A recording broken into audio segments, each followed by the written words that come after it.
صلی اللہ علی محمد صلی اللہ علیہ وسلم. اللهم صل على محمد النبي الأمي وعلى آله وسلم تسليما. اعوذ باللہ السمیع العلیم من الشیطان الرجیم.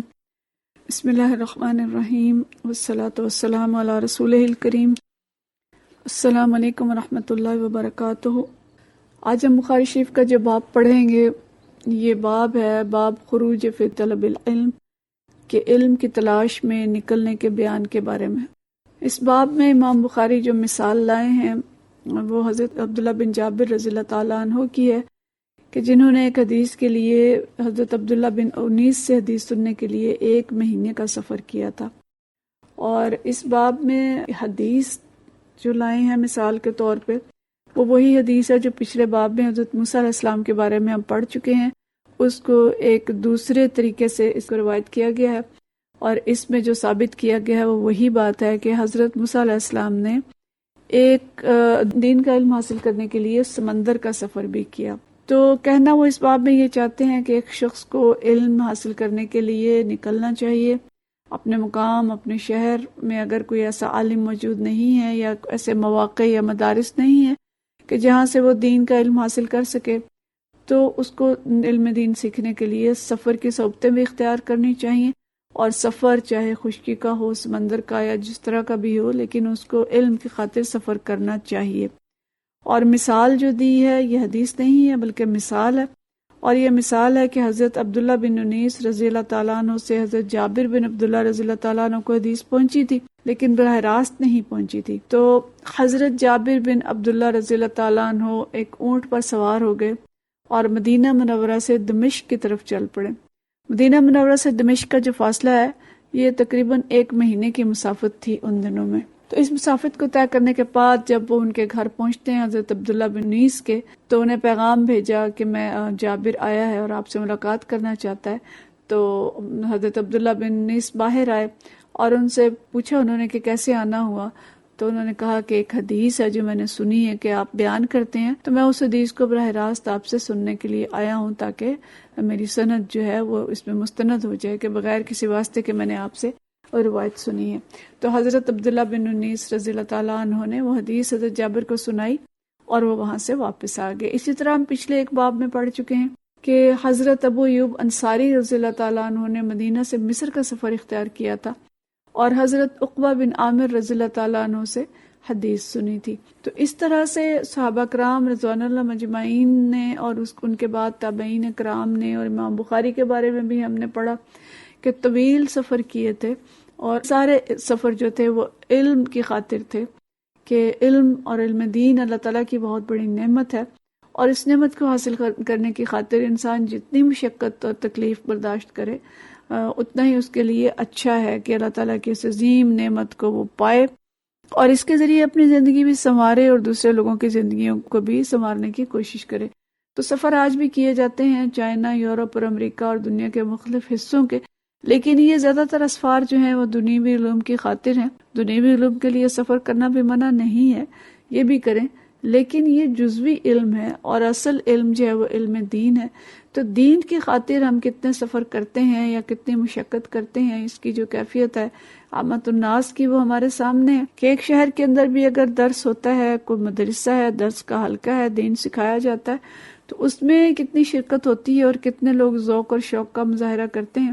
ورکشاپس ہوتی ہیں، دینی تربیت گاہیں ہوتی ہیں، لیکن ان میں شرکت کے لیے معذرت کی جاتی ہے اور مشکل سمجھا جاتا ہے. لیکن جو دنیوی سفر ہیں یہ دور دور تک کے کیے جاتے ہیں. ہم اپنے ڈاکٹرز کے طبقے میں دیکھتے ہیں کہ ورکشاپس ہوتی ہیں جو ڈاکٹری علوم پہ مشتمل ہوتی ہیں، اس کے لیے ڈاکٹر حضرات 3 دن اور 4 دن کے لیے بھی مختلف ممالک میں بھی جاتے ہیں، دوسرے شہروں میں جاتے ہیں، جا کے ٹھہرتے ہیں. لیکن اگر دعوت دی جائے کہ علم دین کے لیے آئیں اور اس کو سیکھیں تو اس کے لیے یہ کہا جاتا ہے کہ ہمارے پاس وقت نہیں ہے. لیکن صحابہ کرام رضوان اللہ مجمعین نے جو محنتیں کی اور علماء دین نے جو محنتیں کی وہ ہمارے سامنے ہیں کہ تاکہ وہ اپنے علم اور ایمان کو بڑھا سکیں. اور خود نبی کریم صلی اللہ علیہ وسلم کو اللہ تعالیٰ نے معراج کا سفر کرایا جو بہت طویل سفر تھا کہ وہ عین الیقین بھی حاصل کریں اور اپنا علم جو ہے اس کو بھی بڑھائیں۔ مولانا مودودی رحمۃ اللہ علیہ نے پورے ارض القرآن کا سفر کیا، یعنی قرآن پاک کے اندر جن جن جگہوں کا ذکر ہے، جیسے اس میں یہ موسیٰ علیہ السلام کا واقعہ ہے تو وہ سوڈان گئے اس کے لیے، اور اس مجمع البحرین کو دیکھا کہ جہاں پہ موسیٰ علیہ السلام اور خضر کی ملاقات ہوئی تھی۔ قوم عاد، قوم سمود اور قوم لوط اور دیگر اقوام جن پہ اللہ کے عذاب آئے، ان اقوام کے ممالک میں گئے اور ان جگہوں کو دیکھا، اور اسی طرح سے جو عرب کے دیگر علاقے ہیں جن کا قرآن پاک کے اندر ذکر ہے، ان تمام جگہوں کا سفر کیا تاکہ انہیں صحیح علم، ان کا علم جو ہے وہ مضبوط ہو اور ایمان بھی مضبوط ہو۔ اور پھر اس کے بعد انہوں نے قرآن پاک کے اندر جو چیزیں لکھی اس علم کی بنا پہ بھی، اور خصوصی طور پہ ایک کتاب لکھی جسے سفر نامہ ارض القرآن کے نام سے انہوں نے مرتب کیا، اور اس کے اندر تصاویر بھی ڈالی اور جو چیز انہوں نے جو علم حاصل کیا تھا اس کو بھی ڈالا۔ تو مقصد یہ ہے اس باب کے ذریعے کہ ہم دینی علم کے حصول کے لیے سفر کریں، اور یہاں پہ امام بخاری رحمۃ اللہ علیہ حدیث جو لائے ہیں، حدیث نمبر 78، اس کو ہم آج نہیں دہرائیں گے، یہ بالکل بہینہ ہی وہی حدیث ہے جو ہم نے پچھلے سبق میں پڑھی ہے، لیکن یہاں پہ اس کو وہ جو لا رہے ہیں اس سفر کے بارے میں لا رہے ہیں۔ اور پچھلی دفعہ انہوں نے جو عنوان سے لائی تھی وہ یہ تھی کہ علم دین حاصل کرنا چاہیے، اس کے لیے یعنی اپنے سے بڑے عالم جو بھی ملیں ان کے پاس جا کے دین سیکھنا چاہیے۔ اس کے بعد جو اگلا باب ہے، یہ باب ہے علم کی اور شخص کی فضیلت کے بارے میں جو خود علم حاصل کرتا ہے اور دوسروں کو بھی تعلیم دیتا ہے۔ باب فضل من علم و علم، من علم و علم، اس شخص کے بارے میں جو دین سیکھتا ہے اور سکھاتا ہے۔ تو اس باب میں ایک تمثیل کے ذریعے نبی کریم صلی اللہ علیہ وسلم نے اس شخص کی فضیلت بتائی ہے جو خود بھی علم حاصل کرتا ہے اور دوسروں کو بھی تعلیم دیتا ہے،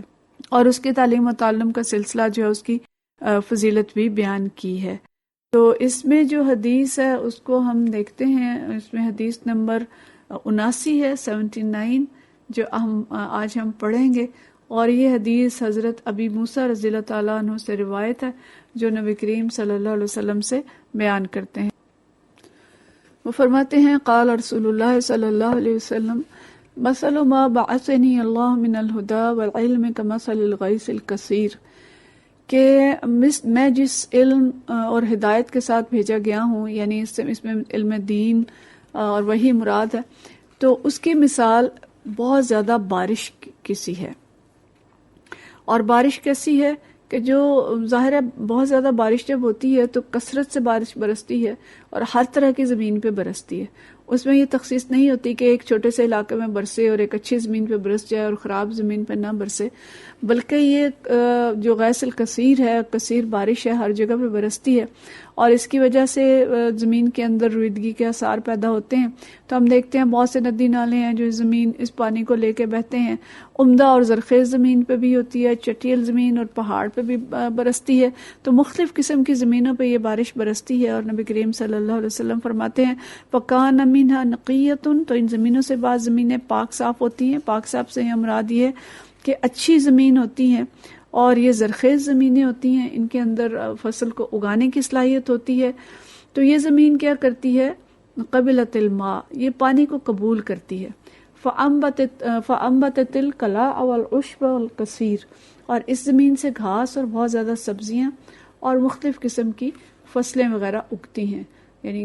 گھاس اور سبزیاں اور پھل، سب چیزوں کا یہاں پہ ذکر کیا گیا۔ تو گھاس پیدا ہوتا ہے جو حیوانات کے کام آتا ہے، اور غلے اور ترکاریاں اور پھل پھول پیدا ہوتے ہیں جو انسانوں کے کام آتے ہیں۔ تو مطلب یہ کہ اچھی زمین ہوتی ہے، یہ پانی کو جذب کرتی ہے، اور اس کے ذریعے سے سبزیاں پھل پھول پیدا ہوتے ہیں جن سے جانور اور انسان دونوں فائدہ اٹھاتے ہیں۔ وَكَانَتْ مِنْهَا أَجَادِبُ، اور ان میں سے کچھ زمینیں ایسی ہیں جو چٹیل ہوتی ہیں۔ تو چٹیل زمین کیا کرتی ہے کہ وہ بارش کو جذب نہیں کرتی، اور یہ اپنے اندر نہ جذب کرتی ہیں اور نہ ان سے کوئی پھل پھول اور سبزیاں اگتی ہیں۔ پھر لیکن وہ زمین کیا کرتی ہے کہ وہ پانی کو جمع کر لیتی ہے، جیسے ہم جھیل دیکھتے ہیں یا جوہر ہوتے ہیں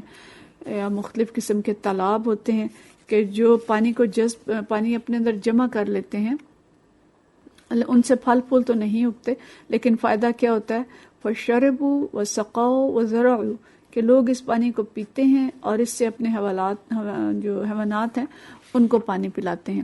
تو ان کے اندر خوبی یہ ہے کہ یہ بے شک خود تو جذب نہیں کر سکتی، لیکن تالاب اور جوہر جھیلیں بن کے ان کو محفوظ کر کے اور دوسرے لوگ جو ہیں وہ اس پانی سے فائدہ اٹھاتے ہیں۔ تو اس طرح سے یہ چٹیل زمین جو تھی اس نے کیا کیا، وہ اصابت منہا طائفۃ اخری انما ہی قیعان لا تمسک ماء ولا تنبت کلا، تو ایک اور قسم کی زمین جو ہے اس کو پانی پہنچا، اور یہ چٹیل زمین تھی کہ ان کے اندر یہ صلاحیت بھی نہیں تھی کہ وہ پانی کو روک لیں اور گھاس اگائیں، اور نہ صلاحیت یہ تھی کہ ان سے گھاس اور سبزیاں اگیں، یعنی ایک تیسری قسم کی زمین کا ذکر ہے۔ اور یہ زمین کیا ہے کہ جیسے پہاڑ کی چوٹی ہے یا ایسا علاقہ ہے جو بالکل اونچا ہے اور اس پہ پانی اگر بارش کا پانی پڑتا ہے تو وہ پانی بہہ جاتا ہے اور وہاں رکتا بھی نہیں، یا پھر وہ زمین جو ہے وہ سیم زدہ اور تھور زدہ زمین ہے کہ اس کے اندر نہ تو پانی کو جذب کرنے کی صلاحیت ہے اور نہ ہی پانی کو جمع کرنے کی صلاحیت ہے۔ تو یہ تین مثالیں نبی کریم صلی اللہ علیہ وسلم نے تین قسم کی زمینوں کی دیں، کہ ایک وہ زمین جو جذب کرتی ہے پانی کو، اور دوسری زمین جو پانی جمع کر لیتی ہے، اور تیسری جس کے اندر یہ دونوں ہی صلاحیتیں نہیں ہیں، نہ تو جذب کرتی ہے اور نہ جمع کرتی ہے۔ تو اس مثال کے ذریعے آپ صلی اللہ علیہ وسلم نے یہ سمجھایا وَذَلِكَ مَثَلُ مَنْ فَقِهَ فِي الدِّينِ اللَّهِ، جو پہلی زمین تھی اس کی مثال دی کہ پس یہ شخص کی مثال ہے جس نے اللہ تعالیٰ کے دین میں تفقہ حاصل کیا اور بصیرت حاصل کی، وَنَفَعَهُ مَا بَعَثَنِي اللَّهُ بِهِ، کہ اور اس نے جو کچھ کہ میں لے کے آیا، جو کچھ کہ مجھے دے کے بھیجا گیا، دین کا علم بھیجا گیا، اس سے فائدہ اٹھایا۔ وَعَلِمَ وَعَلَّمَ، اور اس نے خود بھی اللہ کا دین سیکھ لیا اور دوسروں کو بھی سکھا دیا۔ تو یہ بہترین لوگ ہیں کہ جیسے اچھی زمین ہوتی ہے، اسی طرح سے یہ لوگ بھی دین کو جذب کرتے ہیں، دین سیکھتے ہیں، اس میں فقاہت حاصل کرتے ہیں اور اس دین پہ خود بھی عمل کرتے ہیں، بہترین انسان بنتے ہیں، اور پھر وہ دین دوسروں کو بھی سکھاتے ہیں۔ اور پھر اس کے بعد دوسری شخص کی مثال دی، وَمَثَلُ مَن لَّمْ يَرْفَعْ بِذَلِكَ رَأْسَهُ، اور اس شخص کی حالت کہ جس نے میری وحی اور میرے دین اور میرے پیغام کے لیے اپنا سر نہ اٹھایا، یعنی پوری طرح سے دین کی طرف متوجہ نہ ہوا۔ دیکھیں، سر نہ اٹھایا یعنی غفلت میں پڑا رہا، توجہ نہ کی۔ جیسے ہم درس کے اندر دیکھتے ہیں کہ درس ہو رہا ہوتا ہے یا ایک شخص عالم دین جو ہے وہ دین بیان کر رہا ہے اور کچھ لوگ سر ڈالے سو رہے ہوتے ہیں اور بالکل توجہ نہیں کر رہے ہوتے، اور کچھ دوسرے ہوتے ہیں کہ جن کی آنکھوں سے آنسو بہ رہے ہوتے ہیں۔ تو دونوں طرح کے لوگ ایک ہی حلقے میں موجود ہوتے ہیں۔ تو دوسرے شخص کے لیے فرمایا کہ وہ شخص جس نے سر نہ اٹھایا، وَلَمْ يَقْبَلْ هُدَى اللَّهِ، اور اللہ کی اس ہدایت کو قبول نہ کیا، هُدَى اللَّهِ الَّذِي أُرْسِلْتُ بِهِ، جس کے ساتھ میں بھیجا گیا ہوں۔ تو اس طرح سے نبی کریم صلی اللہ علیہ وسلم نے زمین کی مثال تو تین طرح سے دی، لیکن انسانوں کی مثال دو طرح سے دی، کہ انسان یا تو ایسے ہیں کہ جو قرآن و حدیث اور علم دین کو جذب کرتے ہیں، سیکھتے ہیں، خود بھی سیکھتے ہیں اور دوسروں کو بھی تعلیم دیتے ہیں، تو ان کی فضیلت بہت زیادہ ہے اور یہ بہت اچھے لوگ ہیں، اور یہ پوری دنیا کے لیے نافع ہیں، پوری دنیا کو یہ فائدہ پہنچاتے ہیں۔ اور ہم دیکھتے ہیں کہ قرآن و حدیث، علم دین، درس، تبلیغ، جو کچھ بھی اس کا ہم ٹرم یوز کریں اس کے لیے، اس کا اثر ہر قلب پہ بھی مختلف ہوتا ہے اور ہر انسان پہ بھی مختلف ہوتا ہے۔ اور یہی وہ علم دین تھا جس کو سیکھا صحابہ کرام رضوان اللہ مجمعین نے، اور ان میں سے بعض لوگ جو تھے وہ تو ایک یعنی عام شخص یا ایک بہت اونچے درجے پہ نہ پہنچ سکے، اور بعض لوگ جو تھے وہ بہت اونچے درجے پہ پہنچے، جیسے ہم حضرت عبداللہ بن عباس رضی اللہ تعالیٰ عنہ کے بارے میں پڑھتے ہیں، عبداللہ بن عمر کے بارے میں پڑھتے ہیں، یہ اور اس طرح کے دوسرے صحاب جو تھے، یہ علماء دین بنے، مفسرین بنے، اور انہوں نے جو کتابیں لکھی اور انہوں نے جو آگے اپنے شاگرد تیار کیے، اور ان کے بہت بڑے بڑے علم کے حلقے تھے جہاں سے لوگوں نے دین سیکھا، اور وہ آج تک دین اور تفاسیر اور ان کے علوم جو ہیں وہ ہم تک پہنچ رہے ہیں۔ بہت سے دیگر صحابہ کرام رضوان اللہ مجمعین بھی اس کے اندر موجود ہیں۔ اسی طرح جو تابعین اور بعد کے علماء ہیں، اس میں ہم ائمہ کرام جو چاروں ائمہ ہیں ان کے نام ہم پڑھتے ہیں، بہت بڑے پائے کے تمام عالم بنے تھے۔ امام ابو حنیفہ رضی اللہ تعالیٰ عنہ کا خاص طور پہ جو ہمارے علاقے میں بہت زیادہ اثر و رسوخ بھی ہے، اور امام ابو حنیفہ نے بہت زیادہ علم حاصل کیا اور بے شمار ان کے شاگرد تھے۔ اور ان سے کسی نے پوچھا کہ آپ جس علمی مقام پر پہنچ چکے ہیں،